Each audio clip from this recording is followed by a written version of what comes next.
Impaganet-get ni Governor Cecilia Araneta Marcos nga iti kaawan iti storm signal wenno rainfall warning iti pag-asa ket dagiti LGUs iti agideklarar iti suspension iti klase.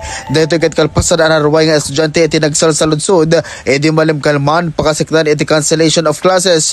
Emunan ang nagdeklarar iti San Nicolas National High School ken Sinarno iti syudad Tilawag ang napagkakatawaan laeng dagiti netizens a kinunada apan nag-aawi din isupay lang iti panagideklarar nga awan iti serek dagiti ubing. Lupay kasta adalata dagiti estudyante nga agsalsaludsod manen itatangal daw no adda iti klase wenno awan gapo iti napigsa apan nagtudtudo na abuyugan na iti napigsa met apan nagang angin na.